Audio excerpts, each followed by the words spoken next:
With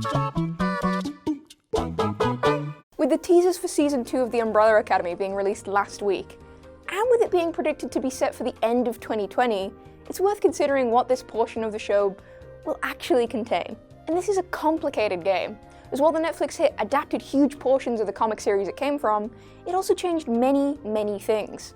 Not only did it have a completely different ending to the first volume of its written namesake, but it also took from parts of all 3 volumes that have currently been released, leaving it in a sort of proverbial limbo as to what it could and would take from next. Which is weirdly actually a perfect setup, as when you combine the fact that the producers are willing to take from any part of the comics, with the fact that Season 1 ends with the gang going back in time, you're left with the simple fact that anything from the comic series could appear in the next installment. And anything is a very, very exciting concept, as there's a phone book's worth of hog-wild shenanigans to be taken from the graphic novels. I'm Zoe from What Culture, and here are 10 shocking comic moments that must happen in the second season of The Umbrella Academy.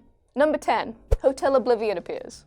Though the current Netflix series has taken considerable portions of its plot from the pages of the 3rd volume of The Umbrella Academy, named Hotel Oblivion, it leaves out one crucial detail from this section of the plot, namely that of the actual Hotel Oblivion itself. Because the hotel is a hugely important feature of the world of the Umbrella Academy, as it exists in an alternate universe where the team's mentor, and surrogate father, Sir Reginald Hargreaves, traps the villains that his superhero protégés have caught, and where he leaves them for eternity, which is basically what happens to us when you pause one of these videos.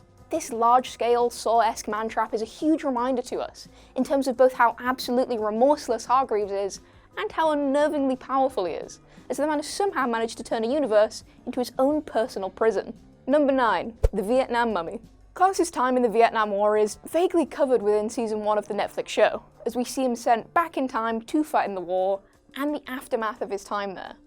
However, we see notably little of his actual experience on the war itself, which is sort of a shame, as in the comic it contains one of the most surreal fight scenes in the entire series. Klaus's squadron is attacked by ninjas, who are after the mummy that the platoon are transporting. Halfway through the fight, it's revealed that they're hunting the corpse because it's alive and chock full of mystic powers, which it promptly turns on Seance's group. It's absolutely insane in all the best ways, and an easy way for Season 2 to provide a good hit of the absurdity that makes both the comic and the TV show so damn good. Number 8. Hazel and ChaCha Save Christmas. With the release of the second season being speculated as late 2020, there's one slightly ridiculous thing that we can all live in hope for. Namely, that the show also includes a Christmas special. Sure, The Umbrella Academy isn't exactly the kind of show you'd expect to have a Christmas special, but if Star Wars and Grumpy Cat can have them, so can our favorite dysfunctional superheroes.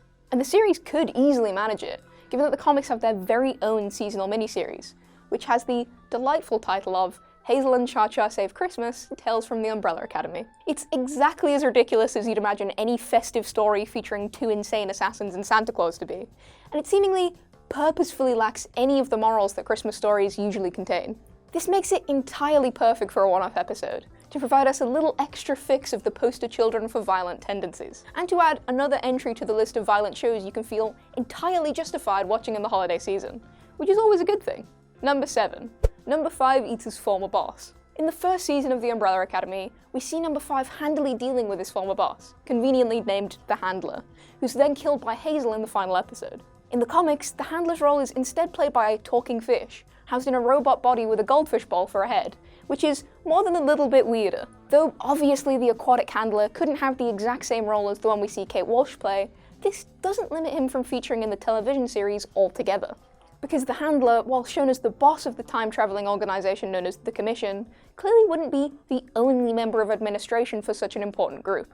As such, there's still a chance for her fishy counterpart to make a suitably damp appearance in the Netflix show. Well, firstly because it sets up the show to include its more alien characters, but secondly because when 5 finally confronts his aquatic tormentor, he defeats the creature by eating him, which is a simply unreplicably insane moment. Number 6.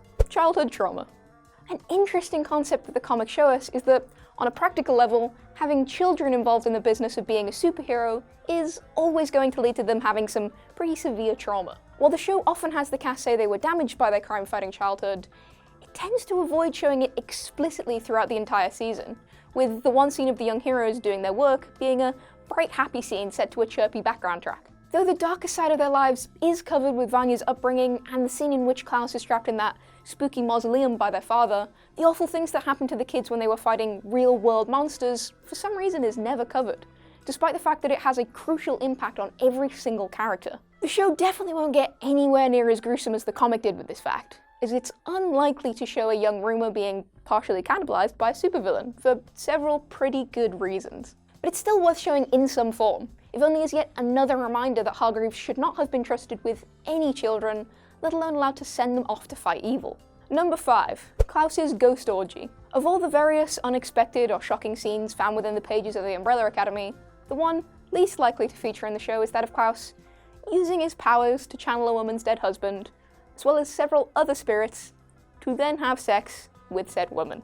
It's the absolute last thing you expect from the scene, which is likely the exact reason why it happens in the comic. While the show does run on somewhat stricter rules censorship-wise, and there is a sneaky breast in the scene, it could still easily allude to this having happened at some point in Klaus's past, since they kept the part of his backstory where he was a for-hire medium the same. That said, a spot of Netflix nudity isn't entirely unheard of, so there's a chance some spectral seduction will still feature in the second season. Number 4. The Chicken Horse. There are a lot of important things that happen in the volume of Umbrella Academy titled Hotel Oblivion. But there's also a huge chicken that's used as a horse. And by God, it needs to appear in the show at some point. There are some legitimate reasons for this. Firstly, it's a good way to gently ease into some of the absolute madness found in the later volumes of the series, as otherwise there are some events that could create complete tonal whiplash for some unsuspecting viewers. Secondly, it's the kind of thing that the internet could easily fall in love with, as it's basically just a realistic chocobo. But also, on a less practical level, it's just nice to include some silly things from the comic series. Most readers will have likely gotten a chuckle out of seeing the powerful poultry creature show up out of the blue, so it's safe to say the same would happen if it were to appear in the show. Number 3. Klaus saves the world. The moment in which Klaus saves the day by using his seldom-seen telekinetic powers in order to stop the asteroid falling to Earth is the key point at which the comic and the show diverge plot-wise. In the comic, this ends the first volume of the series, Apocalypse Suite. In the show, this moment doesn't happen at all, with the team instead deciding to go back in time in order to prevent the events that resulted in the end of the world from happening in the first place. However, this doesn't mean that the pale-faced Ghost Whisperer can never have his moment in the sun. Since the team have gone back in time, there's ample opportunity for Klaus to hone and learn about his powers. As such, the dramatic moment of him managing a telekinetic feat previously thought impossible could still pop into Season 2.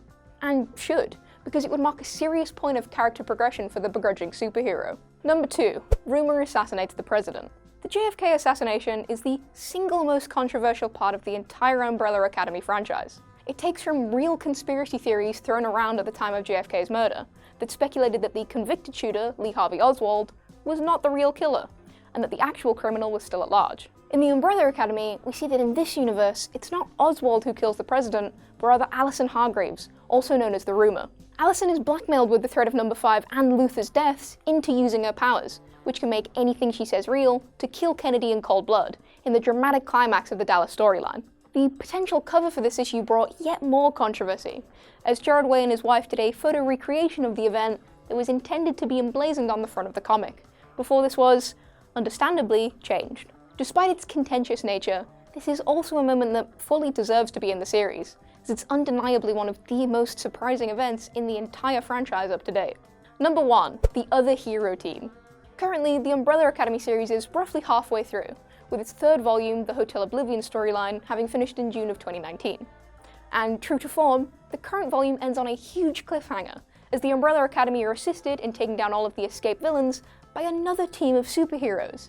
Given this universe is supposed to have no other superheroes, and given the team have the exact same numerical naming conventions as our protagonists, this ending heavily suggests that the team's mentor, Sir Reginald Hargreaves, has created other metahuman groups unbeknownst to the Academy members. Should Season 2 contain the main Hotel Oblivion storyline, it'd be delightful to see it also end with the introduction of this new, mysterious team, as it presents even more questions about Hargreaves' decision to make the Umbrella Academy itself. And that's our list. What do you want to see in Season 2? Let us know down in the comments below, and don't forget to like, share, and subscribe. I've been Zoe from What Culture, and you can find me on Twitter at Zemaskel, where I'll be waiting with bated breath for the Umbrella Academy to come back. Thanks for watching. Have a great day.